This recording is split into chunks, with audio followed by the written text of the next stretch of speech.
What's up, everybody? How you doing? How you going? How you been? I love you. Welcome. Come on in. Today I'm having a great day because I was sent a package from one of my best friends, and it looks like it's an LED lamp. So, you know, she's a fan of the vlog. So I'm gonna open this package up and I'm gonna plug this bad boy in.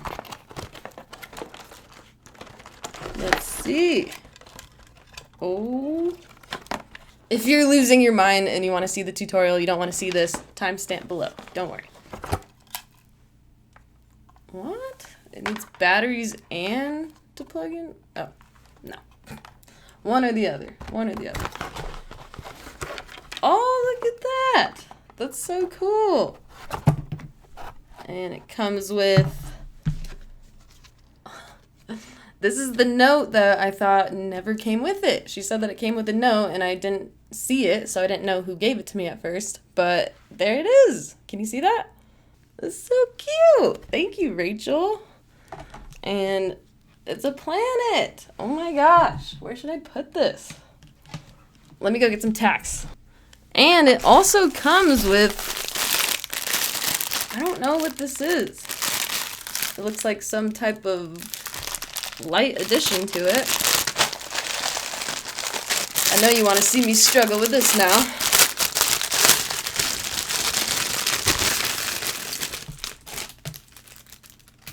What? Oh, it comes with a remote. So that means that these must change colors. You guys, this new filming setup is gonna be out of this world. Alright, first things first. We gotta get this planet up there. And then you can see me struggle with the other lights later. I'm thinking like right here, baby. Right there. Yeah. Get in there. Whoa! There we go. Now I need to either find batteries or find a plug that's not being used by all of my many accessories, which I do not have. So let me go get some batteries. So, is this really how it works? You can just either put in batteries or plug it in? Oh my gosh! Look at that! Aw, thank you, Rachel. Nice. That is actually a good thing that it works with batteries. Either or, because I cannot plug it in any other way.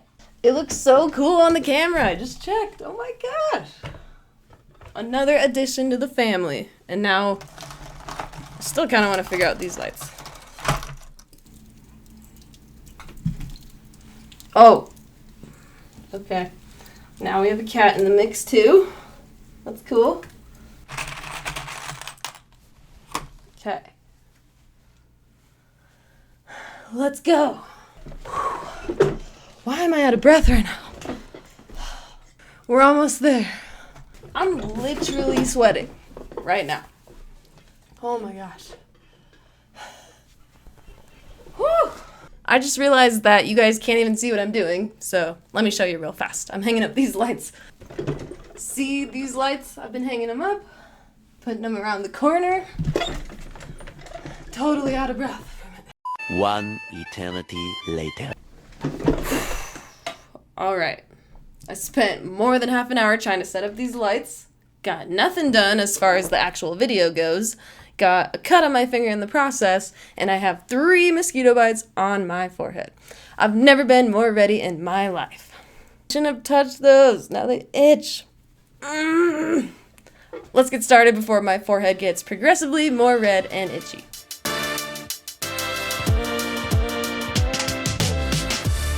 Today, friends, I'm going to show you the basics about the program called Adobe Media Encoder, what it is, and why you would even want to use it. It's not a creative platform at all. In fact, it's a utility platform that you need to be using if you're a video editor or an animation editor. So I'm going to show you why you even would want to be using it. Let's get it. All right, friends, so this is what Media Encoder looks like when you open it up, and it does look pretty daunting. There's all these different settings here.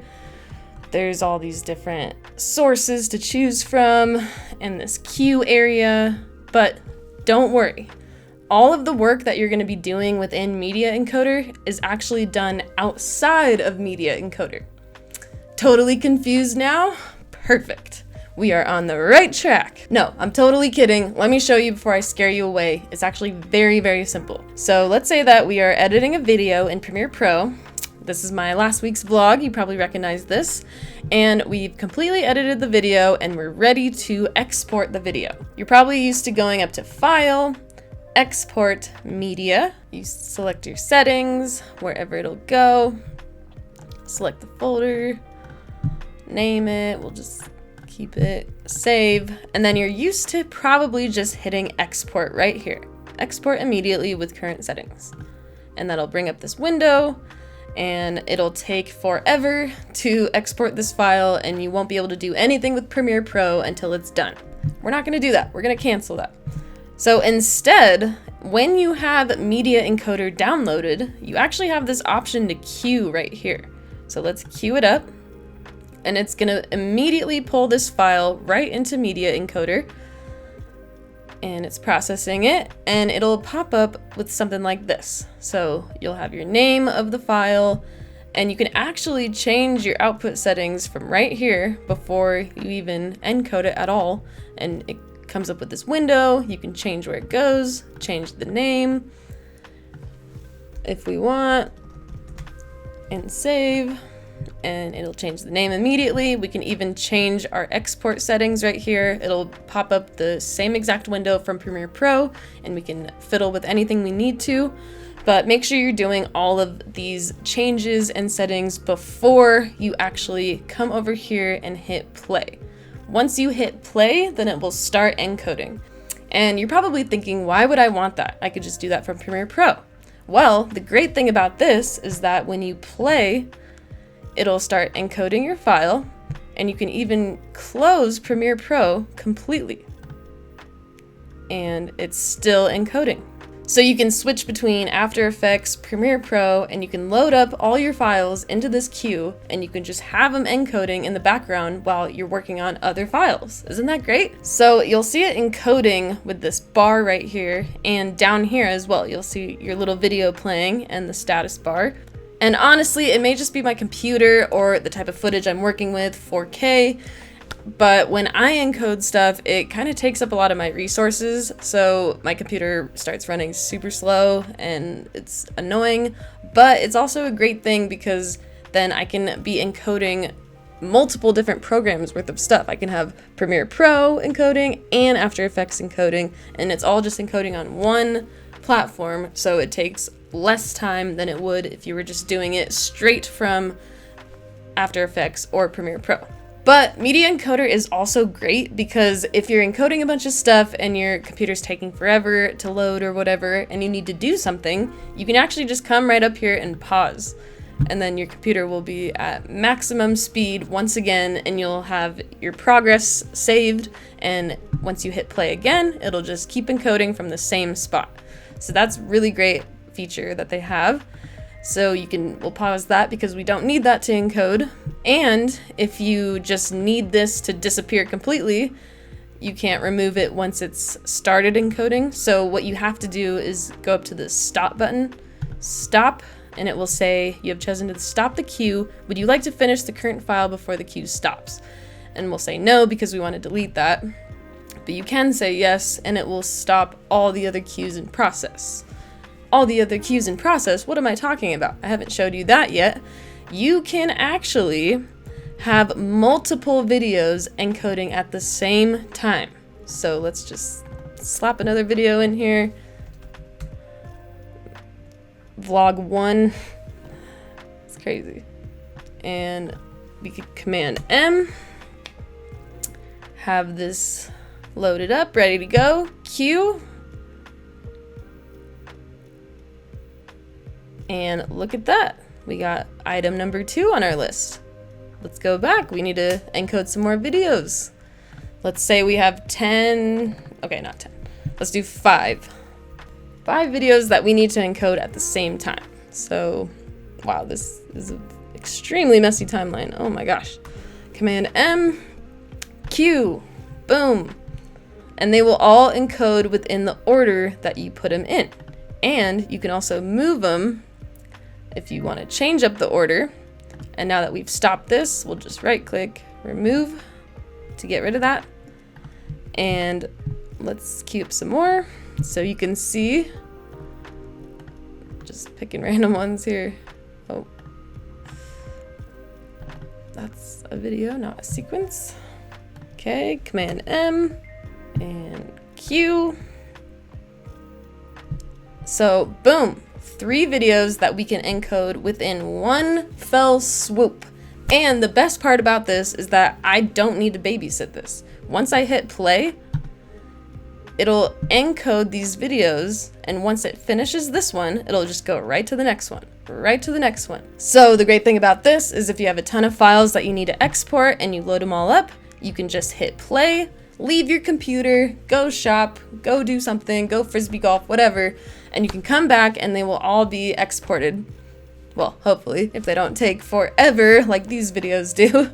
These videos, my vlogs probably take 2 hours to export just because there's so much in there and it's all 4K and all that. So this is the great part about Media Encoder for exporting videos and After Effects files as well.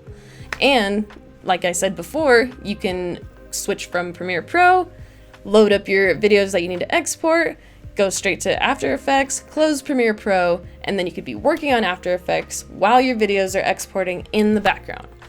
Isn't that fantastic? This is why you want Media Encoder, and this is why you need Media Encoder. And not to mention that something about Media Encoder just makes the exporting process cleaner. I feel like when I export just strictly out of Premiere Pro, sometimes it kind of messes up and sometimes it doesn't export. There's been a lot of errors. It was being kind of a piece of recently, but I think it's better now. I think they fixed whatever problems it was having. Okay, so you know the first use of Media Encoder is to export many files at once while being able to simultaneously close the program of wherever those files are coming from to encode in the background, right? That's fantastic. Now, another use for Media Encoder is proxies, and you need Media Encoder to make and attach proxies to your footage. I'm going to show you what proxies are, why you want them, and how to use them very quickly. So, when you're in Premiere Pro and you're working with footage that is quite large, 4K, 8K, even HD can give your computer some problems if you have so much of this footage that you're trying to work with in a small amount of time and you need that footage to be cutting like butter in Premiere Pro. And if you're a video editor, I'm sure that you have seen your fair share of Premiere Pro running so slow, making it almost impossible to edit. Well, this is a solution for you. You can generate proxies of your footage and attach them within Premiere Pro to make your footage run a lot smoother within the editing process only. So what is a proxy? A proxy is... What is a proxy? Proxies are duplicate files of the project's source footage. So the proxy is a transcoded file that's smaller in file size and quality and bitrate than the original. So basically, a proxy is just a shittier quality file of your footage that you can just edit with so that you know what footage you're putting in what place, and will make the footage run a lot smoother on Premiere Pro, because I don't know about you, but I cannot edit when my footage is not running smoothly. It just makes me so frustrated and I can't even concentrate at all. So let me show you my way of doing proxies. And by my way, I actually mean some other YouTuber's way that I found on YouTube. I'll link his video down below because it's honestly the best proxy tutorial I've ever seen. So I'm just going to show you how to attach and generate the proxies, but if you want to have this exact proxy setting, then click the link down below. So let's go to our episode. Let's just do episode 1 for old time's sake. Look at that little nerd. Okay, so, oh god. We need to pause it on not an embarrassing face, please. Okay, so you're gonna attach these directly to your footage. So let me just make this bigger so that we can see. So this is all the footage within this one video. So what you would do is you would select all your footage, shift click to select a large amount, and then you're gonna right click on the footage and go down to Proxy and create Proxy. Yours might say something like QuickTime, H.264. I think it'll probably be something like ProRes low resolution proxy. Wow, that was hard to say. Whatever. It might be something just basic. And most times you can just use the proxy that's loaded within Premiere Pro. I used to use it all the time, but since I started working with 4K, 8K, all this crazy stuff, I am using the Cineform proxy, and the link's down below with the video. That YouTuber has no idea that I'm plugging him at all. It just honestly is a great tutorial, and I highly recommend it. So if you are working with large, crazy files, then definitely go for the Cineform. It's actually a GoPro type proxy or something. I don't know how he figured it out. But anyway, so this is where you select your preset, and you can choose where the destination is. I like to keep mine next to the original media because I don't want to be searching for my proxies if I ever move files or whatever, because all of my files are stored onto hard drives and whatnot. But if you have a different method in mind, you can browse with this right here and put it wherever you want. Maybe you have an entire proxy hard drive, but most people I know use just next to original. So great, we're gonna hit OK, and it's gonna start creating these proxy jobs.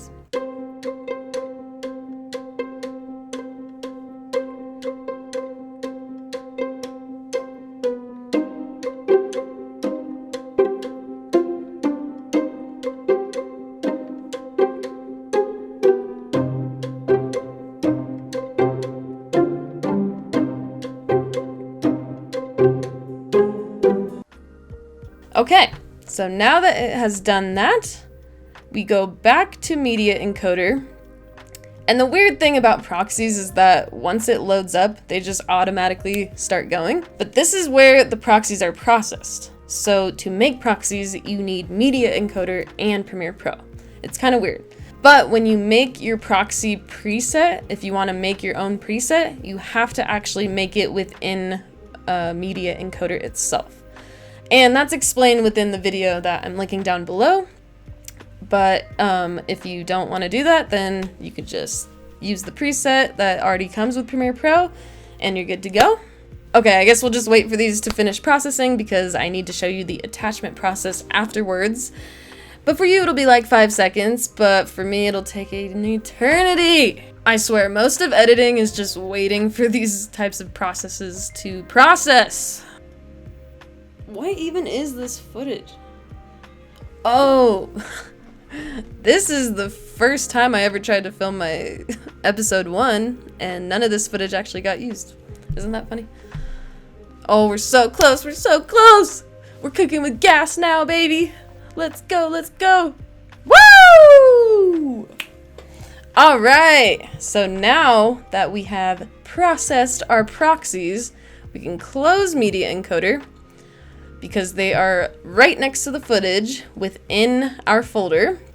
And we go back to Premiere Pro, and with all of our footage selected, we're gonna right click, go back down to Proxy, attach Proxy, and then it'll bring up this little window, and you'll have to find it for Premiere Pro, because sometimes it doesn't know where it is.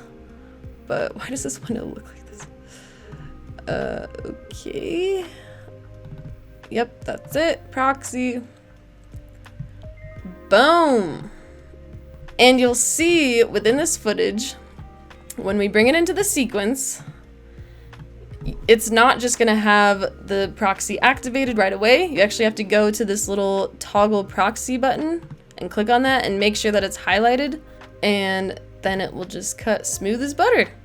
And you'll notice when you play it back that it's a little fuzzy, it looks a little low res, and that's exactly what we want. That's what this process did, was it made it low res so that we can just fly through the footage and edit very, very quickly. So that's all I got for you in this tutorial. Those are the very basics of Media Encoder and why you want to be using it, and honestly, why you need to be using it every single time you edit. It's really gonna help out your workflow. I really think that you should be using proxies every time you edit, and I really think that everybody can benefit from the encoding aspect of the media encoder itself. So yeah, that's it. That's all I got. Sure, I'd normally do some type of formulaic bullshit at the end of all these videos, but I gotta be honest, I'm drawing a blank.